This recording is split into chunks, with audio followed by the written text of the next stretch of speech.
స్తోత్రాలు చెల్లిస్తూ ఉన్నాం ప్రభా.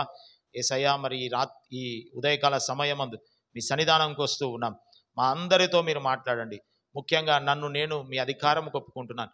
మీ సిలువ చాటు నన్ను మరుగుపరచండి. నా నోటిని మీ బూరగా వాడుకోమని కోరుకుంటూ యేసు నామమున అడిగి వేడుకొని పొంది ఉన్నాము తండ్రి, ఆమేన్. హల్లెలూయా. ఈరోజు ప్రశ్నలతో పాటు వాక్యం చెప్పాలని పరిశుద్ధాత్ముని ప్రేరేపణ ద్వారా ప్రశ్నలు వేసుకుంటూ వాక్యంలోకి మనం వెళ్దాం. ఉండండి పిల్లలు ఉండండి. వాళ్ళు ఓ చిన్న ప్రశ్న మీ అందరికీ. పాపము అంటే ఏమిటి? పాపము అంటే ఏమిటి? అంటే బైబిల్ ప్రకారంగా ఆజ్ఞ అతిక్రమమే పాపము అని అంటాము. కాకుండా ఇంకొక అర్థం కూడా మీకు తెలిసినది. పాపము అంటే ఏమిటి? మనము చేసే క్రియలు, మనం చేసే పనులు. ఏం పనులు? గిది కరెక్ట్ ఆన్సర్. చెయ్యొద్దన్న పనులు చెయ్యడమే పాపము.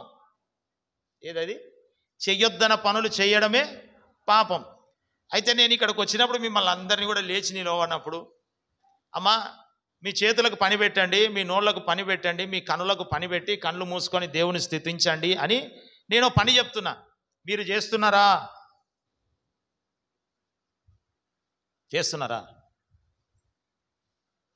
చెయ్యొద్దన పని చెయ్యడమే పాపం.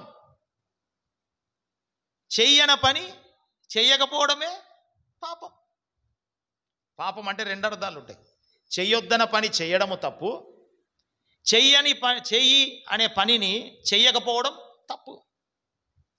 ఇప్పుడు ఈ షారోన్ ప్రార్థనా మందిరంలో ఆరాధిస్తున్న నీవు నేను, ఆరాధించుకోవడానికి వచ్చిన నీవు నేను పాపం చేస్తున్నామా? చాలామంది అనుకుంటారు పాపం అంటే ఏంది? సిగరెట్లు తాగడము, మందు తాగడము, గుట్కాలు తినడము, వ్యభిచారం చేయడము, సినిమాలు చూడడము, సీరియళ్ళు చూడడము, అశ్లీల చిత్రాలు చూడడం, ఎక్కువ యూట్యూబ్లలో వాట్సాప్లలో చాటింగ్లు చేయడము, ఇష్టానుసారంగా వస్త్రధారణ వేసుకోవడం, ఇవే పాపమేనా? పాపం, ఇవి కూడా పాపమే. అయితే దీంతో పాటు పాపము ఏంది? ఈరోజు పరిశుద్ధాత్మదేవుడు మనతో మాట్లాడుతుంది ఏంటంటే, కొన్ని చేస్తే పాపము, కొన్ని చేయకపోతే పాపం. చేస్తే పాపం, కొన్ని చేయకపోతే పాపం. ఈరోజు మనందరి హృదయాలు ప్రభు తెరుచునుగాక. ఆ చెయ్యని పనుల వైపు చేస్తే చెయ్యని వాటిని పాపం అంటున్నారు కదా. ఆ చెయ్యని ఏవైతే ఉన్నాయో అవన్నీ కూడా మనం తెలుసుకొని వాటిని మనం అనుసరించి నడుచుకుందుము గాక. ఆమేన్. హల్లెలూయా, హల్లెలూయా. ఏవి చేస్తే పాపము? బైబిల్ గ్రంథంలో మనం చూసుకుంటే చాలా ఉన్నాయి. కానీ బైబిల్ గ్రంథంలో కన్నా మనం ఇంకా తెలివి పరులం. మీకు ఏం చేస్తే పాపం అని మీకు అనిపిస్తుంది చెప్పండి? చెయ్యకూడదని కాకుండా మామూలుగా ఒక్కొక్కటి ఎత్తి పట్టుకొని చెప్పండి. ఇది చేస్తే పాపము, ఇది చేస్తే పాపము, ఇది చేస్తే పాపము అనేది ఒక్కొక్కటి చెప్పండి. చెప్పాలా? సమయం లేదు. మీరు లేట్ ఇడిస్తా నేను కూడా. ఏది పాపము చెప్పాలి. అందరూ ఒక్కొక్కరు చెప్పండి. మోసం చేయడం పాపము 1, అబద్ధాలు చెప్పడం పాపము 2, బైబిల్ చదవకపోతే పాపం మంచిది 3, ప్రార్థన చేయకపోవడం పాపము,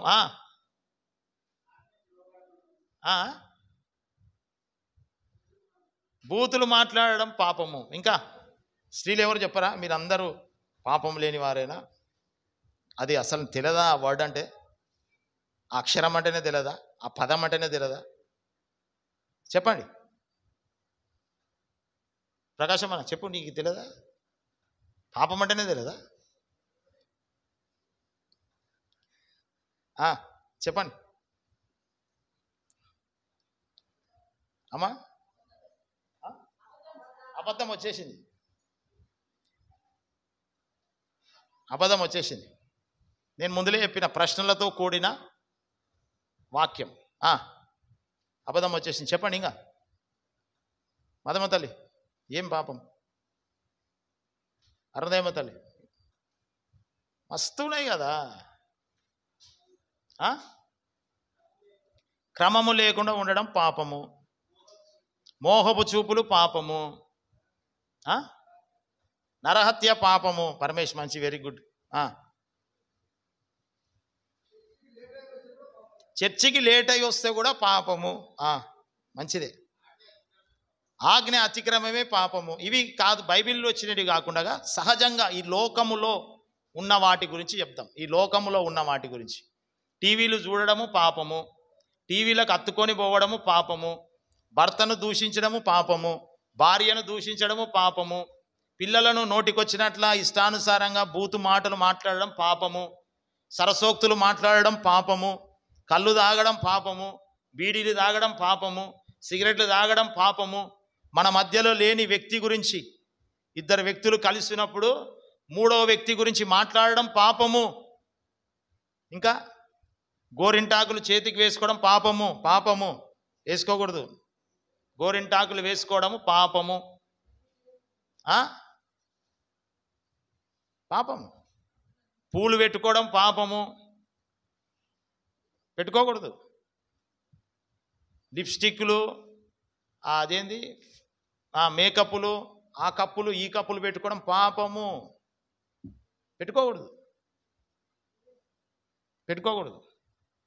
చాలా జాగ్రత్తగా ఉండాలి. ఇవన్నీ పాపము, ఇవన్నీ తప్పు.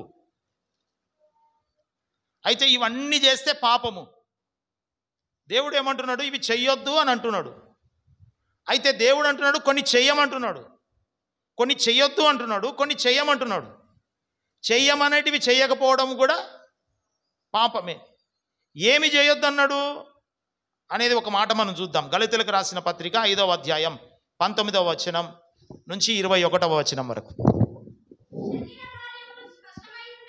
శరీర కార్యములు స్పష్టముగా ఉన్నవి, అవి ఏమనగా జారత్వము, అపవిత్రత, కాముకత్వము, విగ్రహారాధన, అభిచారము,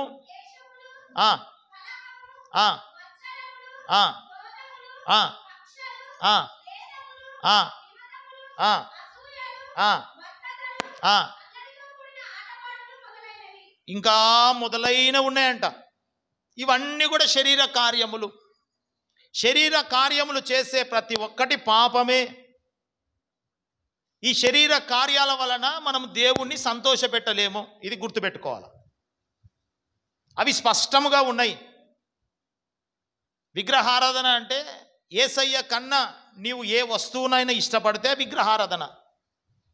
యేసయ్య కన్నా ఏ వ్యక్తినైనా నువ్వు ఇష్టపడితే విగ్రహారాధన. యేసయ్యకిచ్చే ప్రాధాన్యత దొంగలించి ఇంకొక వ్యక్తికి నువ్వు ఇస్తే విగ్రహారాధన. విగ్రహారాధన అంటే ఇది. మనం పోయి వాటికి పూజించడానికి అది మనకు పోకపోయినా ఇది విగ్రహారాధన. మనం గుండెలో గూడు కట్టుకొని పెట్టుకున్నాం కాబట్టి విగ్రహారాధన. ఇవి స్పష్టమై ఉన్నవి, ఇవి దేవునికి ఇష్టం లేనిటివి. అయితే యేసు ప్రభు అంటున్నాడు మన జీవితంలో కొన్ని చేయకపోతే పాపం అవుతుందంట. ఏమి అవి అనేవి కొన్ని మాటలు చెప్పుకొని ముగిద్దాం. చదువుకుందాం ఒక చిన్న మాట. సమూయేలు మొదటి పుస్తకము, సమూయేలు మొదటి పుస్తకము 12వ అధ్యాయం 23వ వచనం. 12:23.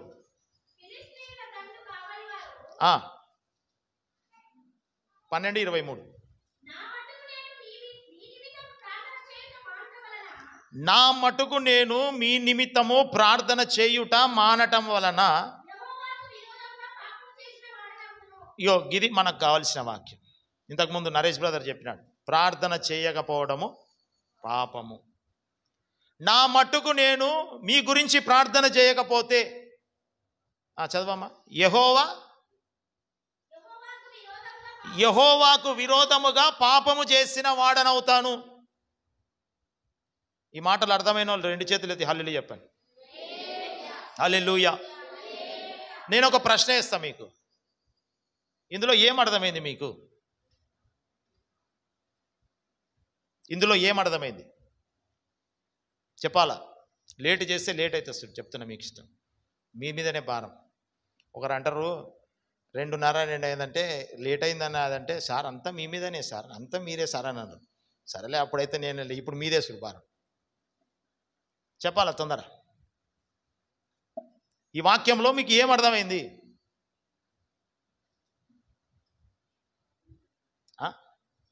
ప్రార్థన చేయకపోతే పాపము. ఏ ప్రార్థన చేయాలా? గిడ ఇంకొకటి కూడా ఉంది, మళ్ళీ చదవండి ఆ మాట.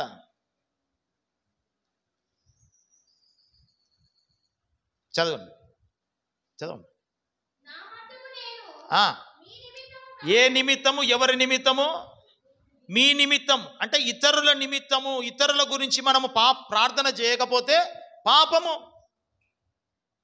నీ గురించి నువ్వు ప్రార్థన చేసుకుంటున్నావు, మంచిదే. నీ గురించి నువ్వు ప్రార్థన చేసుకుంటున్నావు, ప్రభువా నన్ను ఆశీర్వదించు, నాకు ఇల్లు దయచేయి, నా పిల్లలు మంచి చదువుకోవాలా, నా బిడ్డలు మంచి చదువుకోవాలా, ఉన్నతమైన స్థానంలో ఉండాలా, నన్ను కాపాడు, ఏ రోగము లేకుండా చూడు అని ప్రార్థన చేయడం మంచిదే. నీ గురించి ప్రార్థన చేసుకుంటున్నావు, మంచిదే. అయితే ఇక్కడ ఒక వాక్యం ఉంది, ఇక్కడ ఒక మాట ఉంది, మీ నిమిత్తం. ఎవరి నిమిత్తము?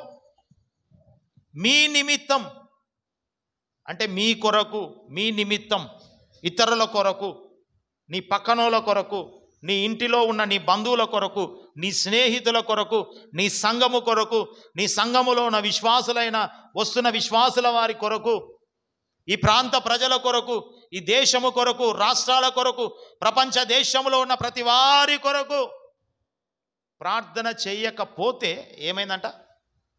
ఏందంట? పాపం. ప్రార్థన చేయకపోతే పాపం. నేను ఒక క్వశ్చన్ అడుగుతా ఇప్పుడు మీకు. మళ్ళా ఎంతమంది 2 రోజులు ఉపవాస ప్రార్థన కూడికలకు వచ్చినారు? ఎంతమంది వచ్చినారు? అసలు ఈ ఉపవాస ప్రార్థన కూడికలో ఏం చేస్తాం? తొందర చెప్పాలా?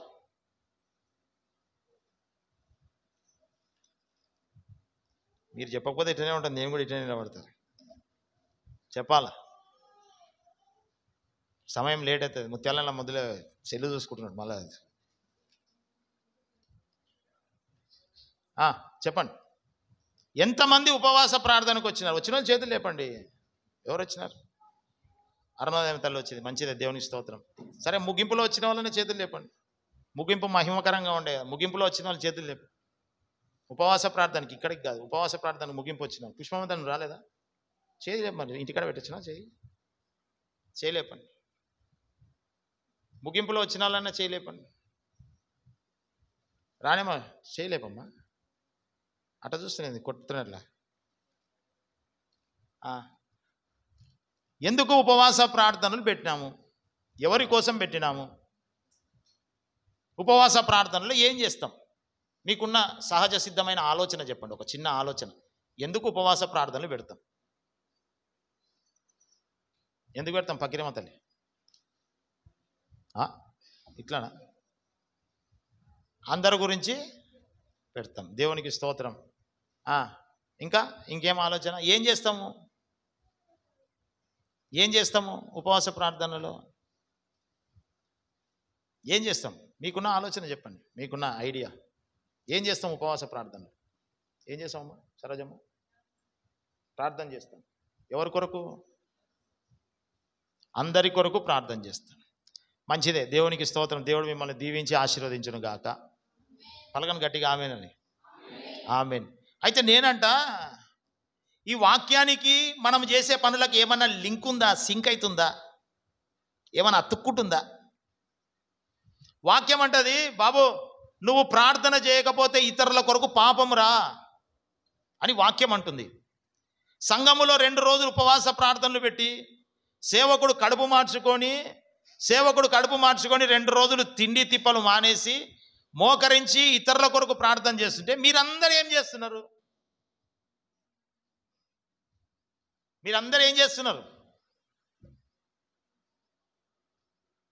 పాపం చేస్తున్నారా? పుణ్యం చేస్తున్నారా? ఏం చేస్తున్నారు? ఇతరుల కొరకు ప్రార్థన చేయకపోతే పాపము. మీరు అనుకుంటుంటారు ఈ సంఘములో ఆయన ఒక్కడే ప్రార్థన చేసుకుంటాడు. ఒక్కడు ప్రార్థన చేసుకున్నా, 2 ప్రార్థన చేసుకున్నా ప్రార్థన చెయ్యాలా? ఒకరు వచ్చినా ఇద్దరు వచ్చినా ఏమి చేస్తున్నాం అనేది జరగాలి. అక్కడ ఏం కార్యం జరుగుతుంది, ఏమి చేస్తున్నాము, ప్రార్థనలు చేస్తున్నామా లేకపోతే బాగా తినొచ్చి అక్కడ తొంగుంటున్నామా, పండుకుంటున్నామా, ఏం చేస్తున్నాము? ఇతరుల కొరకు ప్రార్థన చేయండి. భక్తుడైన యోబు ఉన్నాడు. ఈ యోబు ఏం చేసినాడంటే తన ఇద్దరి స్నేహితుల కొరకు ప్రార్థన చేస్తూ ఉంటే, తన స్నేహితుల కొరకు ప్రార్థన చేస్తూ ఉంటే ఆకాశమందున దేవుడు చూసి ఆ భయంకరమైన పరిస్థితులలో కూడా ఒక పక్కన మొత్తం శరీరం అంతా పుండ్లు, ఒక పక్కన వాసన, ఆ పుండ్లకు జిలకు ఆ చిల్ల పెంకులు తీసుకొని గీక్కుంటున్నాడు ఒక పక్కన, ఓ పక్కన చీము కుక్కలు వచ్చి నాగుతున్నాయి, ఒక పక్కన ఓ పక్కన గీక్కుంటున్నాడు, ఒక పక్కన కుక్కలు నాకుతున్నాయి, ఓ పక్కన ఇద్దరు స్నేహితులు ఉన్నారు, తన స్నేహితులు. ఈ స్నేహితుల కొరకు ఇంత బాధలో ఉంటే కూడా ఈ వ్యక్తి ఏం చేస్తున్నాడు తెలుసా? ప్రభువా నా స్నేహితులను జ్ఞాపకం చేసుకో అని ప్రార్థన చేస్తున్నాడంట. ఆమేన్, హల్లెలూయా, హల్లెలూయా. ఎప్పుడైతే యోబు ఇతరుల కొరకు తన స్నేహితుల కొరకు ప్రార్థన చేసినాడో యోబు జీవితాన్ని దేవుడు ఏం చేసినాడు తెలుసా? రెండంతలుగా ఆశీర్వదించినాడంట. ఆమేన్, హల్లెలూయా. చదువుదాం ఆ మాట. యోబు పుస్తకము ఆఖరి అధ్యాయం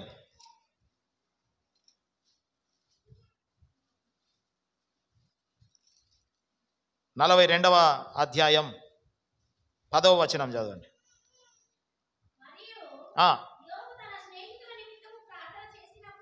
యోబు తన స్నేహితుల నిమిత్తము ప్రార్థన చేసినప్పుడు యెహోవా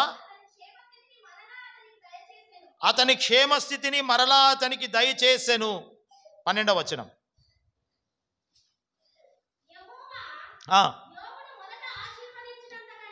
యోబును మొదట ఆశీర్వదించిన దానికంటే, అబ్బా ఎంత అంట, మరి అధికముగా ఆశీర్వదించెను. ఆమేన్, హల్లెలూయా. ఎవరిని? యోబును. ఎందుకు? తన స్నేహితుల కొరకు ప్రార్థన చేసినప్పుడు. మరి మీరు మీ కొరకు కాకుండా సంఘములో ఉన్న విశ్వాసుల కొరకు ప్రార్థన చేస్తున్నారా? మీ చుట్టుపక్కల వారి కొరకు ప్రార్థన చేస్తున్నారా? మీ ఇరుగు పొరుగు వారి కొరకు ప్రార్థన చేస్తున్నారా? మీ పక్కన ఉన్న వారి కొరకు ప్రార్థన చేస్తున్నారా? అట్లా ఇంటి దగ్గర ప్రార్థన చేయరు. అట్లా ప్రార్థన చేయరని సంఘంలో ప్రార్థనా కూడికలు పెడితే ప్రార్థనా కూడికలకు రారు. వాళ్ళే ఏదో చేసుకుంటారులే. ప్రభు అంటాడు, ఒక మాట ఉంది, ప్రభు అంటాడు, యేసయ్య దగ్గరికి వచ్చిన వాళ్ళు, మందిరానికి వచ్చిన వాళ్ళు ఇక్కడ యేసయ్య ఉన్నాడు అని నమ్మి యేసయ్య కార్యాలు చేస్తాడు అని విశ్వసించి వచ్చి మోకరించి ప్రార్థన చేసే వారి ప్రతి ప్రార్థన ఆకాశమందున దేవుడు వింటాడంట. ఆమేన్, హల్లెలూయా, హల్లెలూయా. అంటే ఇప్పుడు ఈ మాటను బట్టి నాకు అర్థమవుతుంది ఏంటంటే ఇక్కడ యేసయ్య ఉన్నాడు అని మీరు అనుకోవడంలే, మొదటిగా. రెండవది,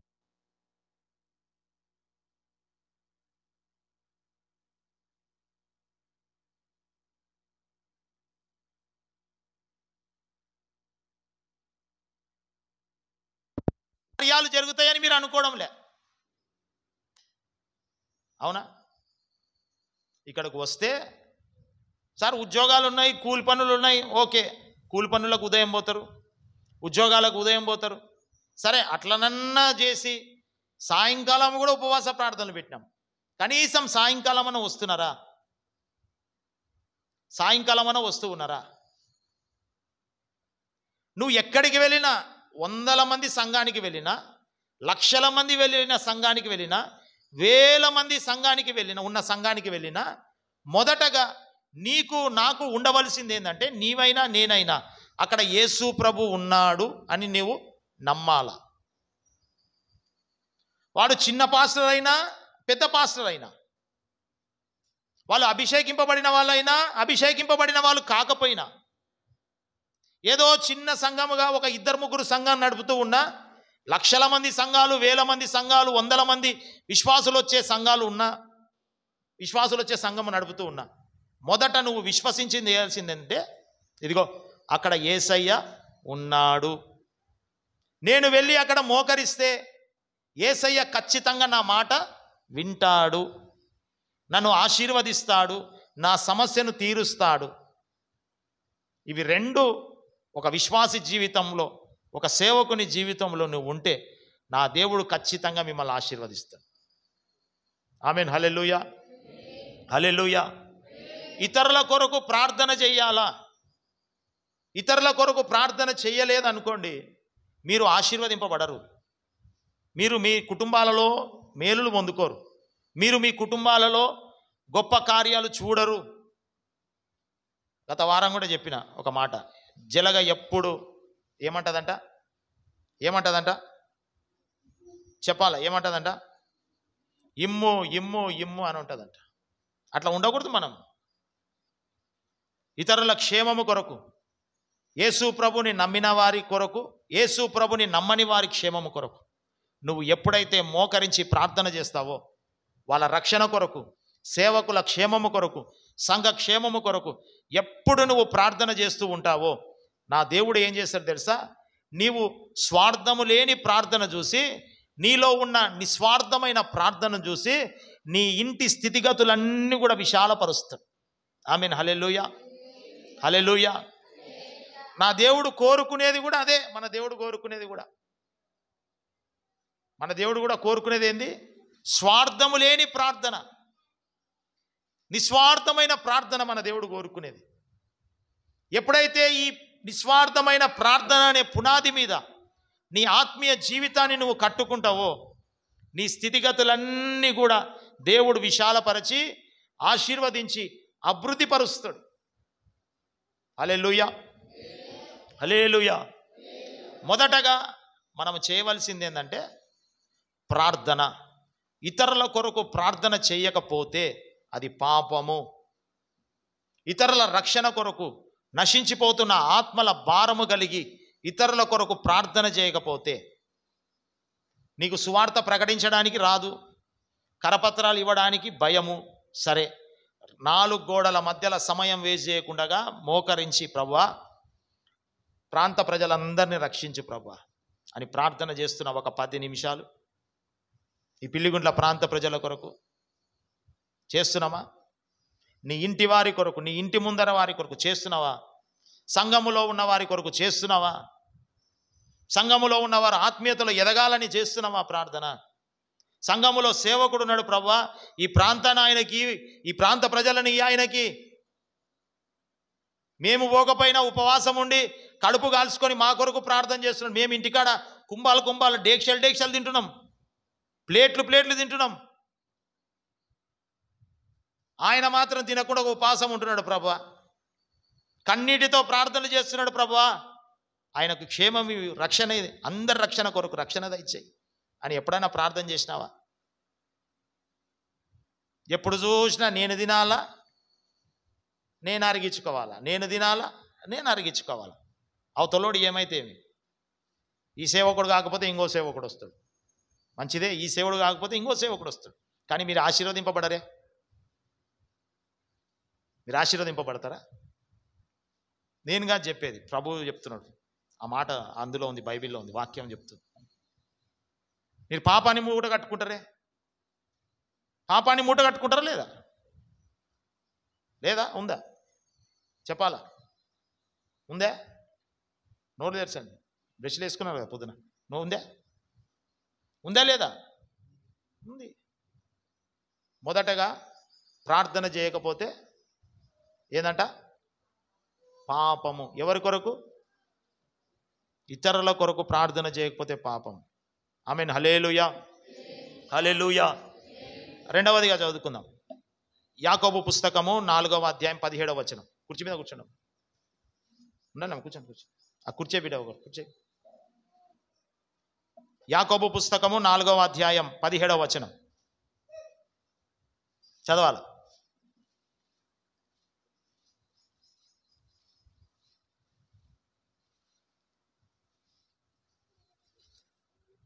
యాకోబు పుస్తకము 4వ అధ్యాయం 17వ వచనం, పేజీ నంబర్. కాబట్టి మేలైనది చేయ నెరిగియు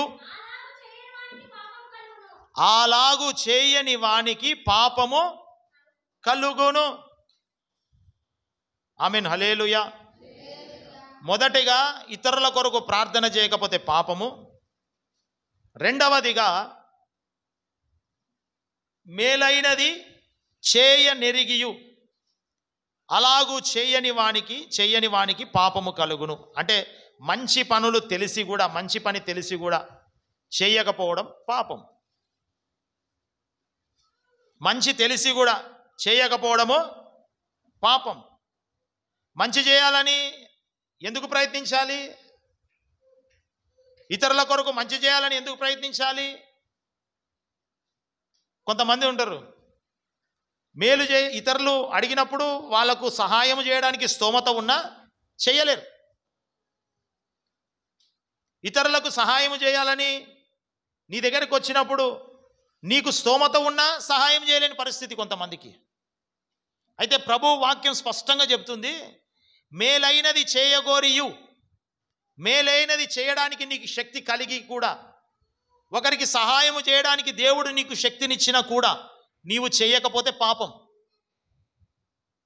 యేసు ప్రభు అంటాడంట కొంతమందితో, ఇదిగో బాబు, నేను ఆకలి కొంటిని అన్నం ఇయ్యకపోతిరి, దాహమని ఇంటికి వచ్చి అడుక్కుంటే నీళ్ళు ఇవ్వకపోతిరి, వస్త్రాలు లేక ఉంటే ఒక వస్త్రము కూడా ఇవ్వకపోతిరి, ఏ విషయంలో కూడా నాకు సహాయం చేయకపోతిరి, నేను రోగినై పడక మీద ఉన్నప్పుడు నాకు సహాయం చేయకపోతిరి అని యేసయ్య అంటే, ఆ విశ్వాసులు ఇలాంటి మనమే అంటామంట, ఎప్పుడొచ్చినావు యేసయ్య మా ఇంటికి, ఎప్పుడు అడిగితివి అని అంటామంట. అప్పుడు యేసయ్య అంటాడు, ఇదిగో ఒకరోజు నీ ఇంటికి వచ్చిన అల్పుడు ఇగో తక్కువవాడు, అల్పుడు లేనివాడు నీ ఇంటికి వస్తే నువ్వు త్రోసివేసినావు కదా, ఇతనిలోనే నేను ఉండి వచ్చిన. ఆమేన్, హల్లెలూయా, హల్లెలూయా. యేసయ్య అంటాడు, నీ పొరుగు వారిని నిన్ను వలె నీ పొరుగు వారిని ప్రేమించు. నువ్వు ఎలాగైతే మేలులు కలిగి జీవిస్తున్నావో, నీలో 100% నీకు మేలు ఉంటే, ఆ 100%లో ఉన్న ఆ మేలును, ఆ 100% నీకున్న డబ్బును, 100% నీకున్న తినే ఆహారము లేని వారు నీ దగ్గరకు వచ్చినప్పుడు ఈ సహాయం చేయ వాళ్ళకు. నువ్వు సహాయం చేయక ఉండగా నీ చెయ్యిని వెనకకు తీసుకుంటే పాపము. ఏందంట? పాపము. ప్రశ్న, ఎప్పుడన్నా మీరు సహాయం చేసినారా?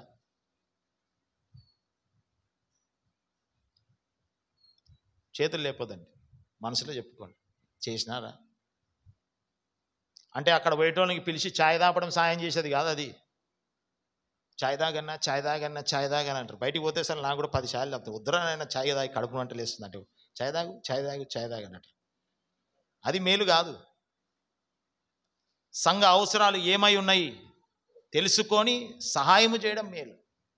సంఘ పరిచర్యలో ఏముంది కొదువ, సంఘములో ఉన్న విశ్వాసుల కుటుంబాలలో ఏముంది కొదువ తెలుసుకొని సహాయము చేయడం మేలు. సంఘ విశ్వాసులలో చాలామంది ఇంకా బీద స్థితిలో, దరిద్రత స్థితిలో ఉన్నారు. పని చేస్తే అసలు డొక్కాడలేని పరిస్థితులు, ఈ పరిస్థితుల మీద ఉన్నారు. వాళ్ళను తెలుసుకొని, అన్నా వాళ్ళకు డబ్బులు ఇవ్వాల్సిన అవసరం లే, బియ్యం లేవా తీసుకోపో తర్వాత నీకున్నప్పుడు అని సహాయం చేయడం మేలు. ఎప్పుడన్నా ఆ నోరు వస్తుందే? మాకెందుకులే, ఈ నోరు వస్తుంది. ఎంత చేసినా వాళ్ళు చూడరు సార్ మనని. నీకెందుకు చూస్తారో చూడరు, పైన దేవుడు చూస్తే చాలు కానీ. మేలు చేయకపోతే పాపము, ఇతరుల కొరకు ప్రార్థన చేయకపోతే పాపము. మూడవ మాట చదువుదాం. హెబ్రీయులకు రాసిన పత్రిక 3వ అధ్యాయం 8వ వచనం. హెబ్రీయులకు రాసిన పత్రిక 3వ అధ్యాయం 8వ వచనం. నేడు మీరు ఆయన శబ్దమును వినిన ఎడల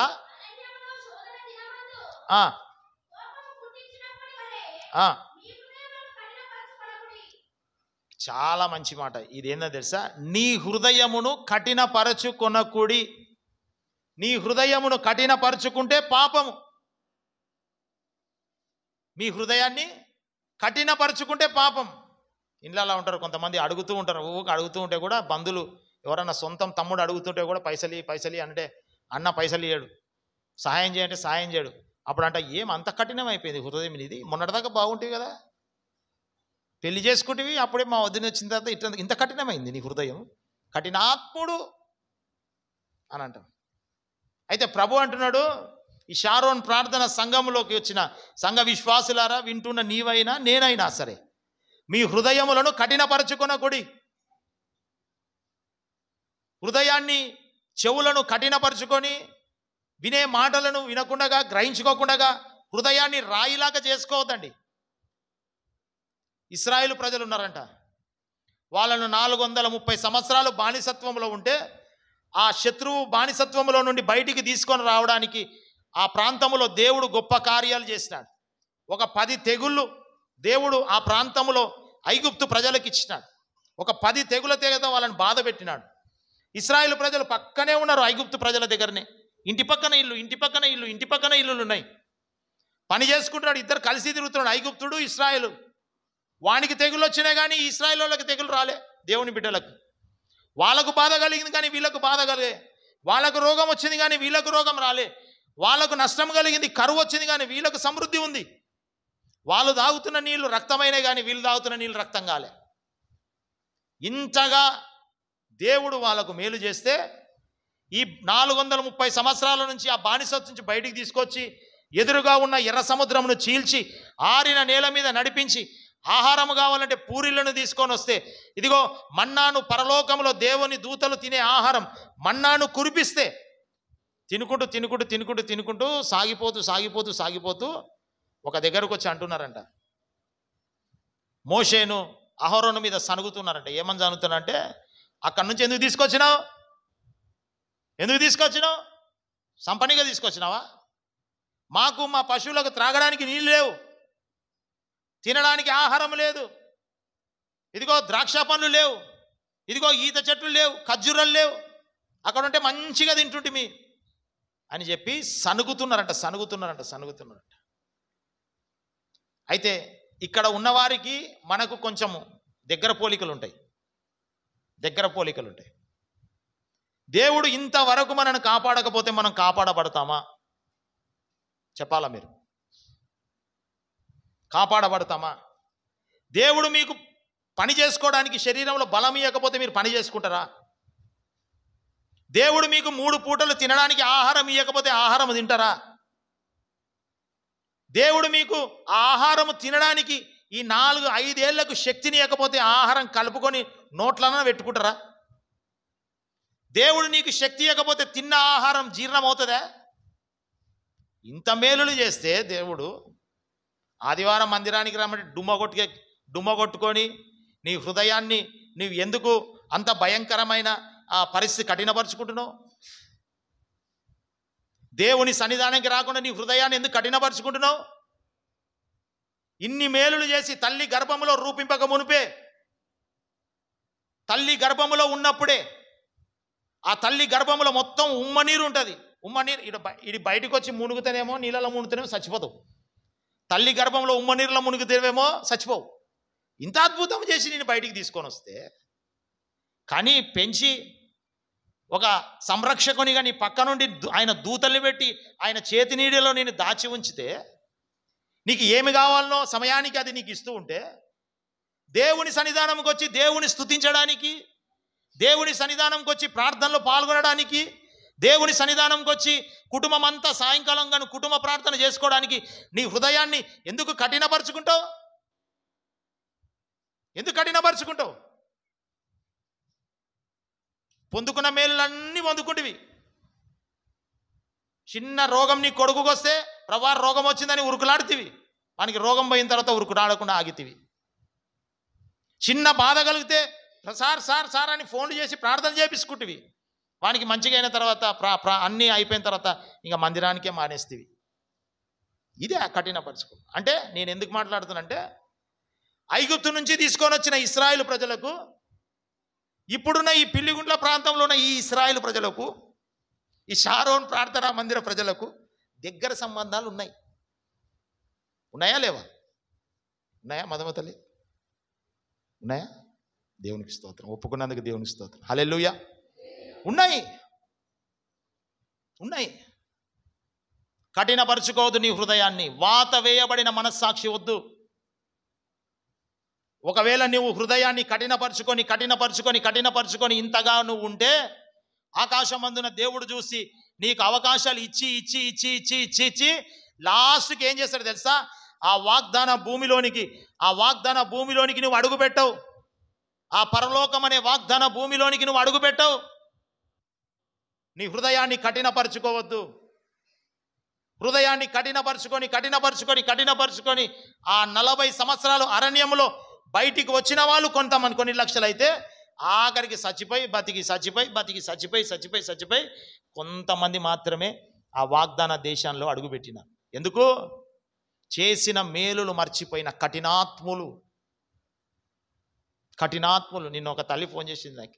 ఒక నీవు కృతజ్ఞత లేనివాడవు అని అంటుంది. స్తోత్రమా, హల్లెలూయా. ఉజ్జీవములే దేవునికి స్తోత్రం, హల్లెలూయా. కఠినాత్ములు, కఠినపరుచుకోవద్దు. ఎన్ని మేలులు చేసినాడు దేవుడు. చచ్చిపోతుంటే బ్రతికించినాడు కదా, రోగం వస్తే బ్రతికించినాడు కదా, సమస్య వస్తే బ్రతికించినాడు కదా, నువ్వు ప్రయాణం చేస్తుంటే ప్రమాదంలో బ్రతికించినాడు కదా. నిన్న ఫోన్ చేసి ఉపవాసం ఉండి 2 రోజులు ఉపవాసం ఉండి కొంచెంసేపు ప్రార్థన చేసుకొని తిందామనే లోపల ఫోన్ వచ్చింది. మా అమ్మగారి నుంచి ఫోన్ వచ్చి, నువ్వు కృతజ్ఞత లేనివాడవు అన్నట్టు. అంత పెద్ద మాట ఎందుకక్క నాకు, అంత పెద్ద బిరుదు అని అంటే, నేను బాధలో ఉంటే నువ్వు రాలేవు. నాకేమనిపిస్తుంది అంటే, ఎప్పుడు నా సంఘ క్షేమం కొరకు నేను ప్రార్థన చేసుకుంటా, సంఘ కార్యక్రమాలు తిరగాలని నా ఆశ. వీళ్ళేమో అక్కడికి రా, మా అమ్మనారికి రా, హైదరాబాద్కి రా, అక్కడికి రా, ఇక్కడికి రా అని అంటారు. నాకేమో పోబుది కాదు. సరే బాధల్లో ఉన్నారు కరెక్టే, కానీ నెలకొకసారి మాటికి పోవాలంటే ఏడవుతుంది. నాకు ఎక్కువ జర్నీలు చేయబుది కాదు. దేవునికి స్తోత్రం, హల్లెలూయా.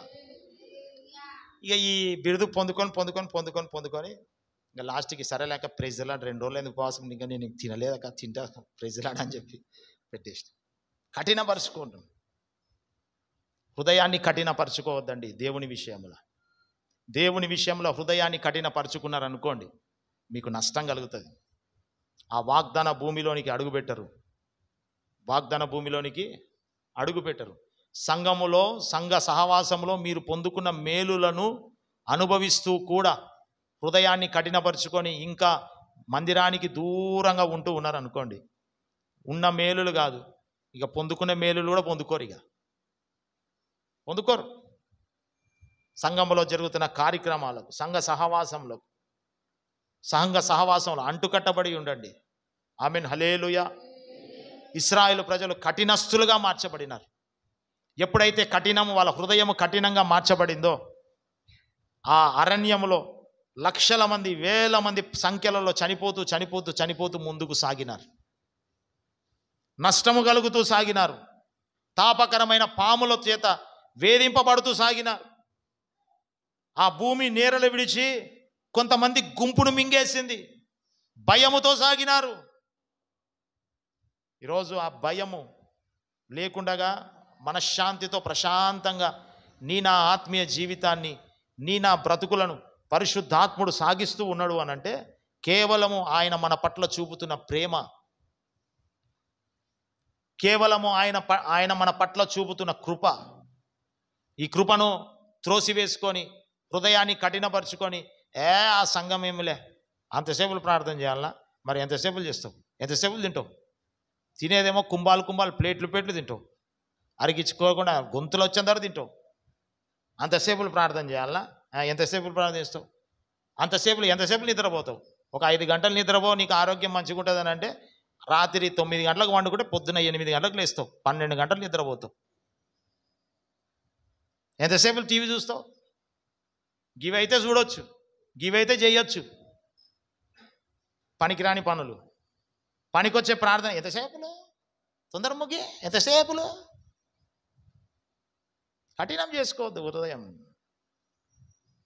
నువ్వు ఎప్పుడైతే నీ హృదయాన్ని దేవుని కొరకు తెరుస్తావో, అప్పుడు నా దేవుడు అంటారు తెలుసా, ఇదిగో బాబు నేను నీ తలుపు ఎద్దుట నిలవబడి ఏం చేస్తున్నాడంట, ఏం చేస్తున్నాడంట, ఏం చేస్తున్నాడు, తాళం వేసినాడా, తట్టుచున్నాడు. ఎందుకోసం, ఎందుకోసం, ఎందుకోసం అమ్మా, ఎందుకోసం? రావాలని, నీతో పాటు ఆయన, ఆయనతో పాటు నీవు కలిసి ఉండాలని. ఆమేన్. హల్లెలూయా, హల్లెలూయా. కఠినాత్ముల హృదయంలోనికి దేవుడు అడుగుపెట్టాడు. నీ హృదయాన్ని కఠినపరుచుకోకుండా మాంసపు గుండెగా మార్చుకో, మాంసపు గుండెగా మార్చుకో. పొందుకున్న మేలులకు కృతజ్ఞతడై ఉండు. సంఘంలో పొందుకున్న మేలులకు కృతజ్ఞత కలిగి జీవించు, కృతజ్ఞుడై ఉండు. దేవుడు వారిని చూసి సంతోషిస్తాడు. ఆమేన్. హల్లెలూయా.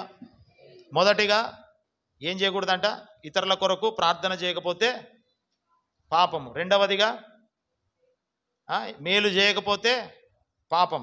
మూడవదిగా హృదయాన్ని కఠినపరుచుకుంటే పాపం. నాలుగవది చదువుకుందాం. మార్కు సువార్త 3వ అధ్యాయం 29వ వచనం. నిద్ర వచ్చిన హల్లెలూయా చెప్తాను. కొంచెం ఫ్యాన్లు బంద్ చేయండి, ఫ్యాన్లు బంద్ చేయండి అమ్మా, ఫ్యాన్లు బంద్ చేయండి బ్రదర్, ఫ్యాన్ బంద్ చేయండి.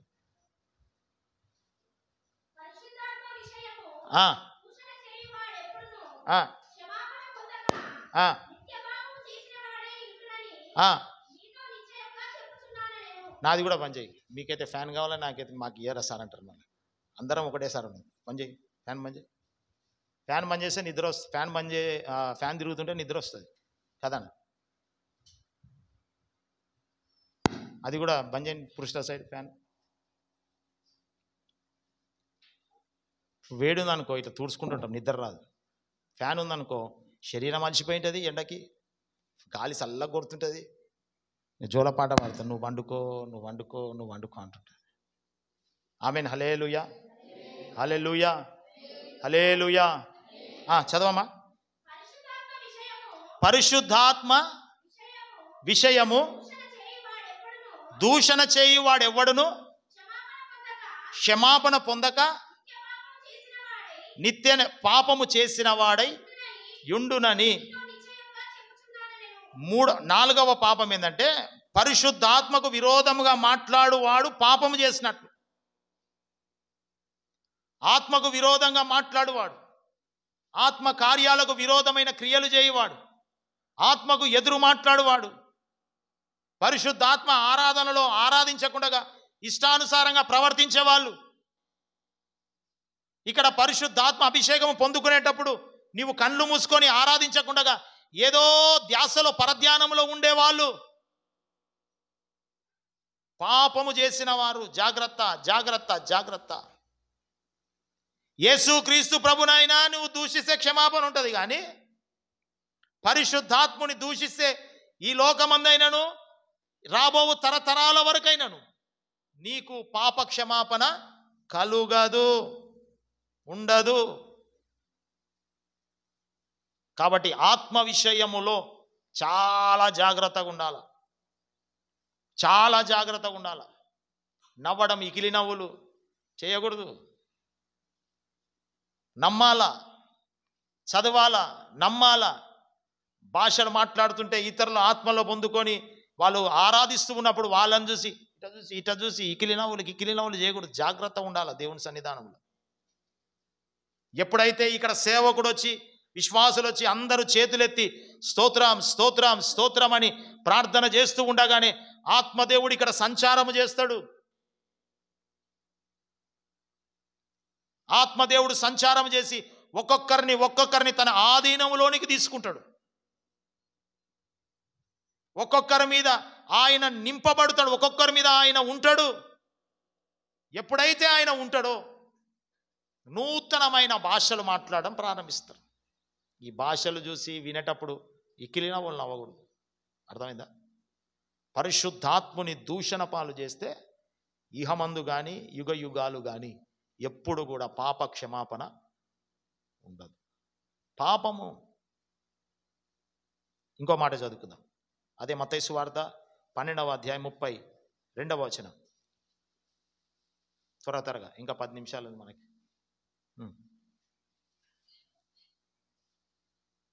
12:32 మత్తయి సువార్త.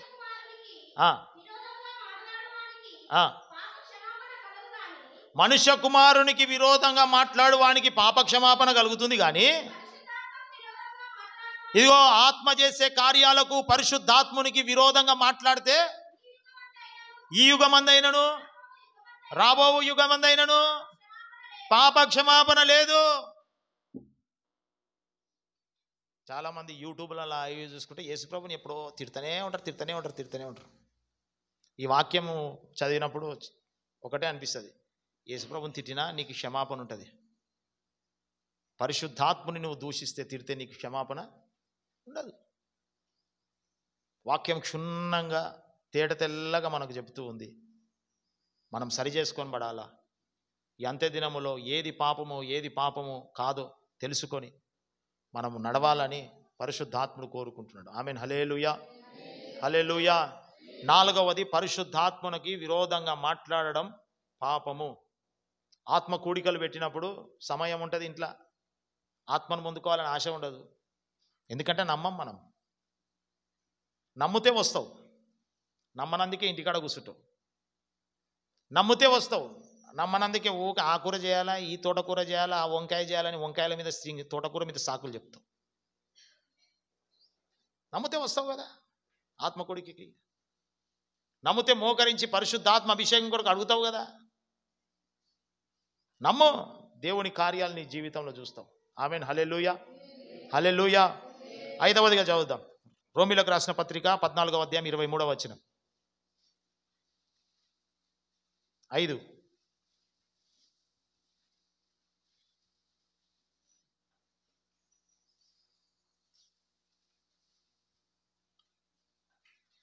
రోమీలకు రాసిన పత్రిక 14వ అధ్యాయం 23వ వచనం, పేజీ నంబర్ 143.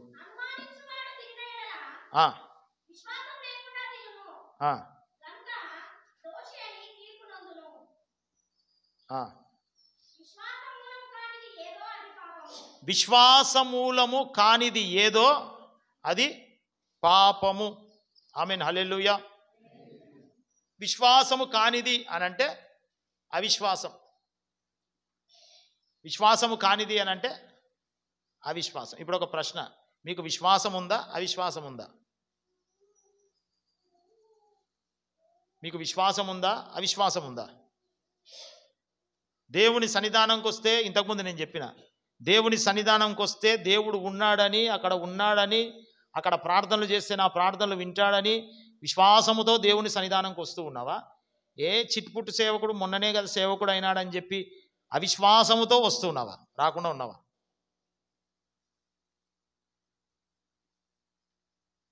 నాకు ఒకటే బాధ అనిపిస్తుంది. ఏం బాధ అనిపిస్తుంది అంటే, బయట మీటింగ్స్కి పోండి మంచిదే, బయట ఆరాధనలకు పోండి మంచిదే, నేను కూడా పోతా, నేను కూడా సహకరిస్తా, నేను కూడా పోతా. నేను కూడా పోయినా గద్వాల మీటింగ్స్ పెట్టినప్పుడు ఉదయం మధ్యాహ్నం సాయంత్రం 3 పూటలు పోయినా. మధ్యాహ్నం లేదు, ఉదయం సాయంత్రం పోయినా. నేనేమంటా అంటే, నీ సంఘం, నీ కొరకు అహర్నిశలు మోకరించి ప్రార్థన చేసే నీ సేవకుడు ఉండే నీ సంఘం, నీవైనా నీ సేవకుని కొరకు ప్రార్థన చేసుకోవు, జ్ఞాపకం చేసుకోవు. కానీ నీ సేవకుడు నిన్ను అహర్నిశలు తన బిడ్డలను పక్కకు పెట్టి, తన భార్యను పక్కకు పెట్టి, తన కుటుంబాన్ని పక్కకు పెట్టి, తన కడుపు కాల్చుకొని ప్రార్థన చేస్తున్న నీ సంఘం, నీ సంఘములో జరుగుతున్న కూడికలకు విశ్వాసంతో ఎందుకు రావు అంటే నీకు అవిశ్వాసం ఉంది. అంతేనా? పనులు లేకపోయినా ఎందుకు రావు అంటే నీకు అవిశ్వాసం ఉంది.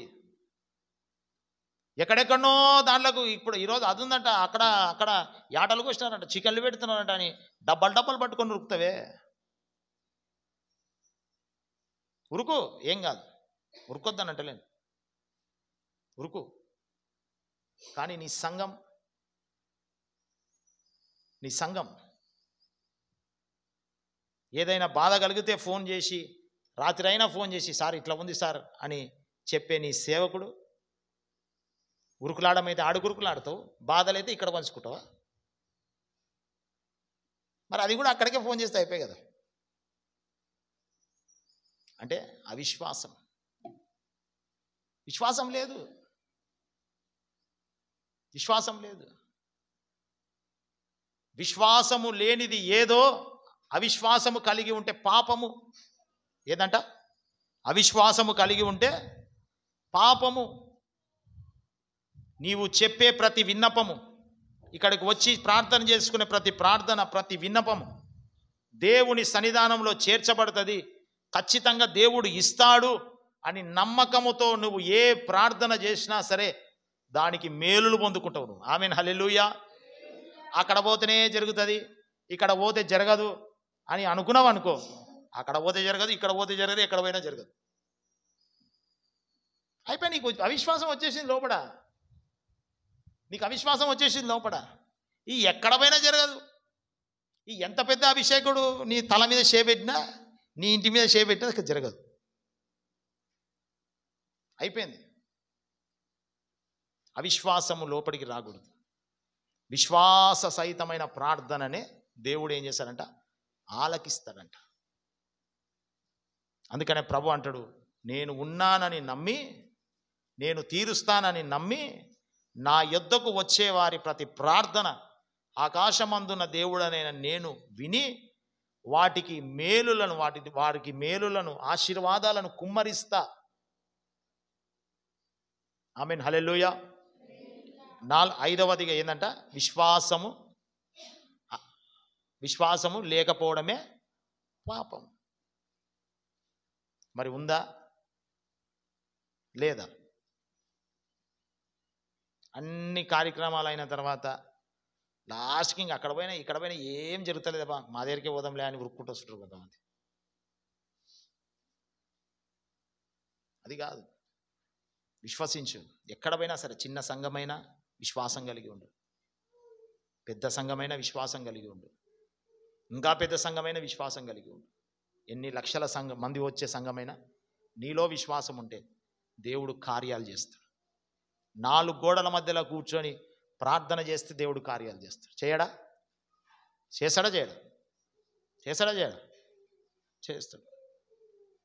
కొంతమంది భయంకరమైన సమస్యలలో ఉంటారు, భయంకరమైన ఇరుకులలో ఉంటారు, భయంకరమైన ఇబ్బందులలో ఉంటారు. ఇప్పుడు ఒక ప్రశ్న, మీలో సమస్య లేని వారు చేతులు లేపండి. సమస్య లేనివారు. నాకు సమస్యనే లేదు, నాకు రోగమే లేదు, నాకు అప్పులే లేవు, నాకు బాధలే లేవు, బాగా మంచి సంతోషంగా ఉన్నా అనుకున్న వాళ్ళు చేతులు లేపండి.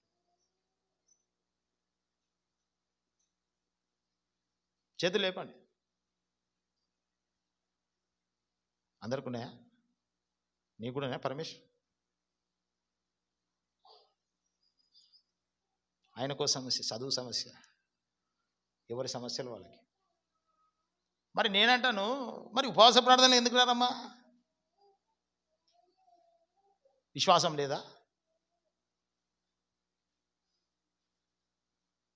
విశ్వాసం లేదా? అవిశ్వాసులుగా మార్చబడినారా? సరే, ఉదయం అంతా పని చేసుకుంటారు, మరి సాయంత్రం ఏమైంది?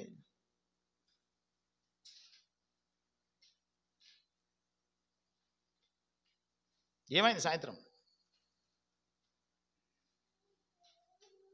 ఇక్కడికి వస్తే కార్యాలు జరగవని మీరు అనుకుంటున్నారా? ఆయన ప్రార్థన చేస్తే మాకేం జరుగుతాయి అనుకుంటున్నారా? ఇక్కడ దేవుడే లేడు అనుకుంటున్నారా? సమస్యలు ఉన్నాయి. విడుదల పొందుకోవడానికి ఉపవాస ప్రార్థనలు పెడితే పొందుకోనిక రారే.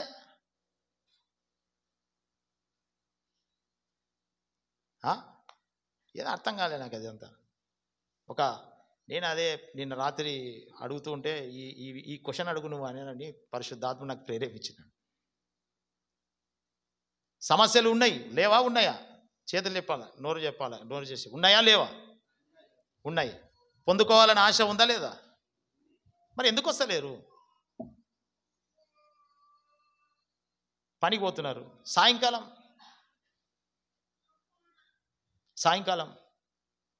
మీ కొరకే కదా మీ సేవకుడు ఉదయం తినక సాయంకాలం తినక మోకరించి ప్రార్థన చేసేది. ఇప్పుడు నా కొరకు నాకంటే నేనే ఇంట్లో కూర్చొని 4 గోడల మధ్యలో కూర్చొని ప్రార్థన చేసుకుంటుంది. మరి మీ అందరి కొరకు, మీ క్షేమము కొరకు మీ సంఘ సేవకుడు ఉపవాసం ఉండి ఉపవాస ప్రార్థన కూడికలు పెడుతూ ఉంటే సమస్యలు బండంత సమస్యలు ఉన్న ఆ బండంత సమస్యలను తీసుకువేసుకోవాలని ఎందుకు అవిశ్వాసము కలిగి తిరుగుతున్నారు? ఎందుకు విశ్వాసము లేదు? సమస్యలో ఉంటేనే సంతోషంగా ఉంటున్నారా? అవే మంచిగా అనిపిస్తున్నాయా? అవే మంచిగా అనిపిస్తుంటే చెప్పండి, నేను ఉపవాస ప్రార్థనలు పనిచేస్తా. ఊక నేను ఆకలి కడుపు కాల్చుకోవడం ఎందుకు? ఆకలి కడుపు కాల్చుకొని నాకెందుకు ఈ బాధ? శుక్రవారపు ఉపవాస ప్రార్థనలు ఎందుకు? నెలకు 2 రోజులు ఉపవాస ప్రార్థనలు ఎందుకు? సంఘములో సంఘ క్షేమాభివృద్ధి ప్రార్థనలు ఎందుకు? అభిషేకపు ప్రార్థనలు ఎందుకు? విశ్వాసము కలిగి ఉండు, విశ్వాసము కలిగి ఉండు. అవిశ్వాసానికి తావిచ్చినావు అనుకోండి, అవిశ్వాసం అనే ఈ 3 అక్షరాలు నీ హృదయంలోనికి వచ్చింది అనుకోండి, ఇక నీ బ్రతుకు, ఇక నీ జీవితం ఎప్పుడు కూడా బాగుపడదు. మేలులు చూడవు, మేలులు చూడవు. ఆమేన్, హల్లెలూయా. 6వది చదువుకుందాం. యోహాను రాసిన మొదటి పత్రిక 3వ అధ్యాయం 4వ వచనం.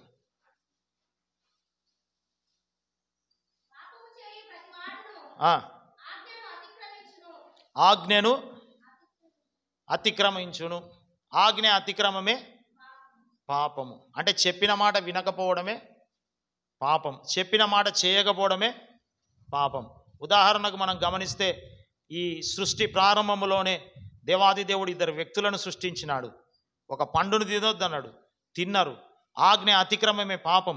అప్పటిదాకా మనుషుల మీద మరణం లేదు, అప్పటిదాకా మనుషుల మీద బాధలు లేవు, అప్పటిదాకా మనుషుల మీద సమస్యలు లేవు, అప్పటిదాకా మనుషుల మీద అప్పులు లేవు, అప్పటిదాకా మనుషులు చెమట గార్చేది లేదు, అప్పటిదాకా మనుషుల ఆయుష్ ఎదుగుతూనే ఉంది కానీ తక్కువ కాలే.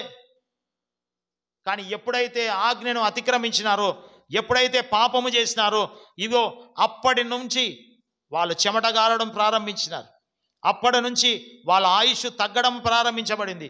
అప్పటి నుంచి వాళ్ళు శ్రమించడం ప్రారంభించినారు. అప్పటి నుంచి వాళ్ళ బ్రతుకులో కష్టాలు ప్రారంభించబడినాయి. అప్పటి నుంచి వాళ్ళ బ్రతుకులలో వేదనలు ప్రారంభించబడినాయి. ఆజ్ఞ అతిక్రమమే పాపం. ఈరోజు పరిశుద్ధాత్ముడు మీకు తేట తెల్లగా చెప్తున్నాడు, ఇదిగో సంఘములో జరుగుతున్న ఉపవాస ప్రార్థన కూడికలకు, సంఘములో జరుగుతున్న కూడికలకు రండి, దేవుని మాట వినండి. ఎప్పుడు ఏమి జరుగుతుందో తెలియని పరిస్థితులు. యేసు క్రీస్తు ప్రభు రాకడ సమీపంగా ఉంది. ప్రపంచంలో యేసు క్రీస్తు ప్రభు రాకడకు అన్ని కూడా మార్గాలు సిద్ధమవుతున్నాయి, మార్గాలు తెరవబడుతున్నాయి. అవిశ్వాసం విడిచిపెట్టి విశ్వాసముతో దేవుని సన్నిధానంకి వచ్చి దేవుని మాటని విని లోబడి, దేవుని మాటకు లోబడి, దేవుని మాటలకు లోబడి, దేవుని మాటలను, ఆయన చెప్పే ప్రతి మాటను అనుసరించి నడుచుకోండి. ఇంకా ఉదయం లేచిన కానించి రాత్రి పండుకునేంత వరకు అదే పాపములో పొరలాడుతూ తిరుగుతూ ఇక ఎంతకాలం ఈ బ్రతుకు? బయట పాపం చేస్తేవి, ఈడికొచ్చి యేసు రక్త మాంసంలో చేయి వేస్తేవి. బయట అన్న మాటలంటివి, ఈడికొచ్చి యేసు రక్త మాంసంలో చేయి వేస్తేవి పరిశుద్ధునిగా. ఎందుకు ఈ బ్రతుకు? ఇక్కడేమో పవిత్రునిగా అయితేవి, బయటికి పోయటానికి కంపు జీవితంలో ఆ కంపులో పడి దొరలాడుతీవి. ఎందుకు ఈ పరిస్థితి? ఆజ్ఞ అతిక్రమమే పాపం, ఆజ్ఞ అతిక్రమమే పాపం. దీనివల్ల నీవే నష్టపోతావు. ఆయుష్ తగ్గుతుంది, రోగాలు వస్తాయి, సమస్యలు వస్తాయి, ఇరుకులు వస్తాయి, ఇబ్బందులు వస్తాయి. ఎంత సంపాదించినా తినలేవు, ఏమి తినాలనుకున్నా తినలేవు.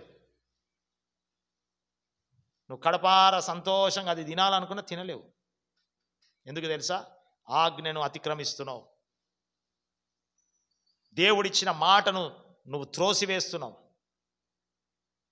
కాబట్టి ఈరోజు పరిశుద్ధాత్మ దేవుడు నిన్ను నన్ను హెచ్చరిస్తున్నాడు. ఇక్కడ చెబుతున్నా, నేను కూడా అంతే. ఆజ్ఞను అతిక్రమిస్తే నేను కూడా ఒకటే, మీరైనా నేనైనా ఒకటే ఆయన కనుల ఎదుట. ఈరోజు పరిశుద్ధాత్మ దేవుడు అంటూ ఉన్నాడు, ఇదిగో కొన్ని చేస్తే పాపము, కొన్ని చేయకపోతే పాపము. చేసినటివన్నీ పాపము, చెయ్యకపోతే దేవుని దృష్టిలో కొన్ని చేయకపోతే పాపం. కాబట్టి చెయ్యి. అవి చేసి నీవు నేను పాపము లేని వారిగా ఆ నిత్య రాజ్యానికి వారసులుగా నీవు నేను మార్చబడుదుము గాక. చెప్దాం. మొదటిగా ఏందంట? ప్రార్థన చేయకపోవడము. ఎవరి కొరకు ప్రార్థన చేయాలా? ఇతరుల కొరకు ప్రార్థన చేసే వాళ్ళందరూ చేతులు లేపండి. దేవుడు అట్టి కృప మీకు అనుగ్రహించును గాక, అట్టి మంచి మనసు మీకు అనుగ్రహించును గాక. చేతులు లేపండి అంటే లేపండి కూడా. ఇతరుల కొరకు చేతులు ప్రార్థన చేయరా? చేస్తారా? దేవుడు చూస్తున్నాడు, చూడండి జాగ్రత్త. మళ్ళా తప్పినానుకో మీ ఇష్టం. ఆజ్ఞ అతిక్రమమే మళ్ళా పాపం. ఇది చేయకపోతే అది చేయకపోతే మళ్ళీ పాపమే. చూడు చెప్తున్నా మీకు. రెండవది, మేలు చేయగలిగి ఉండి సహాయము చేయగలిగే శక్తి ఉండి కూడా సహాయం చేయకపోతే పాపము. మూడవది, హృదయాన్ని కఠినపరుచుకుంటే పాపము. దేవుని సన్నిధానానికి రాకుండా, ప్రార్థన చేసుకోకుండా, వాక్యం చదువుకోకుండా, పాటలు పాడకుండా, దేవుని మాటలు గ్రహించుకోకుండా హృదయము కఠినపరుచుకుంటే పాపము. నాలుగవది, పరిశుద్ధాత్మునికి వ్యతిరేకంగా మాట్లాడితే పాపము. ఐదవది, విశ్వాసము లేకపోతే పాపము. అవిశ్వాసం ఉంటే పాపము. ఆరవది, ఆజ్ఞ అతిక్రమమే పాపము. అందరు లేచి నిలబడదాం.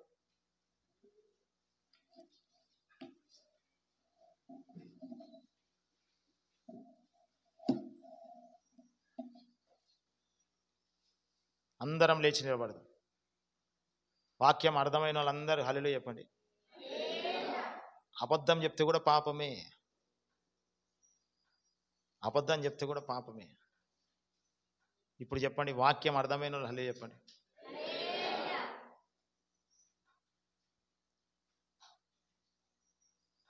దేవునికి స్తోత్రం. హల్లెలూయా, హల్లెలూయా, హల్లెలూయా. తీర్మానం కలిగి ప్రార్థన చేసుకున్నాం కళ్ళు మూసుకొని. ప్రభువా, ఏది చేస్తే పాపమో, ఏది చేయకపోతే పాపమో ఈరోజు స్పష్టంగా పరిశుద్ధాత్ముడు మనతో మాట్లాడినాడు.